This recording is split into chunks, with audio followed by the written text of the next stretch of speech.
E aí vem a minha pergunta que eu falei que eu ia fazer. Por que que a gente não consegue substituir o trabalho de vocês por uma inteligência artificial?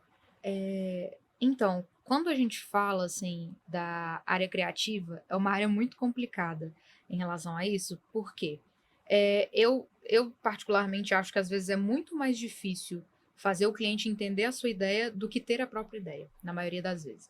É, Quando você fala, tipo, o cliente ele quer, eu quero que seja assim, eu quero que seja de outro jeito.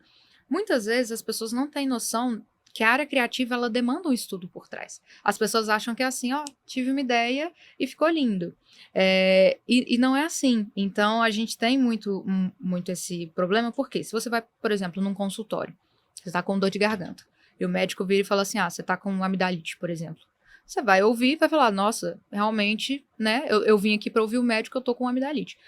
Quando a gente fala muito da área criativa, muitas vezes a gente fala assim, eu quero uma marca, mas eu quero que ela seja azul. E aí eu vou tentar te explicar que o azul não faz sentido, que, por exemplo, um vermelho é muito mais interessante, porque a sua marca trata disso, e disso, e disso, e disso, e disso. E às vezes a pessoa fica assim, mas eu gosto de azul. Eu tenho que ver, eu tenho que gostar. E não é muito assim. A gente tem que ter um estudo por trás. Na sua marca, por exemplo, foi muito uma questão disso.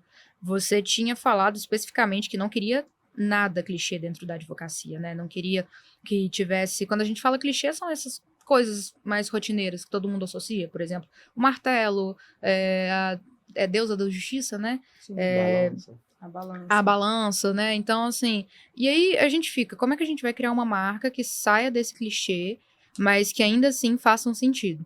E aí foi onde a gente fez todo o estudo, e aí voltou lá para a Grécia Antiga, e dentro de Atenas, né, que foi onde surgiu a democracia, e foi onde a gente teve o pontapé inicial. O direito começou ali. Então, como é que eu transmito isso, né? Aí a gente teve todo o estudo, né? A própria tipografia tem os detalhes que remetem às colunas gregas, os próprios veios, que uma das texturas é o veio da madeira, que remetia Que eu aos, amei isso. aos produtos do Eu escritório, amo esse detalhe. dos veios da Acho lindo. madeira, mas também tinham padronagens que poderiam associar as, é, aos auditórios que tinham de teatros gregos. Então, quando a gente chega para apresentar uma identidade, a gente olha para a pessoa e fala assim: olha, a sua ideia, o seu projeto é esse. Por que, que o seu projeto é esse?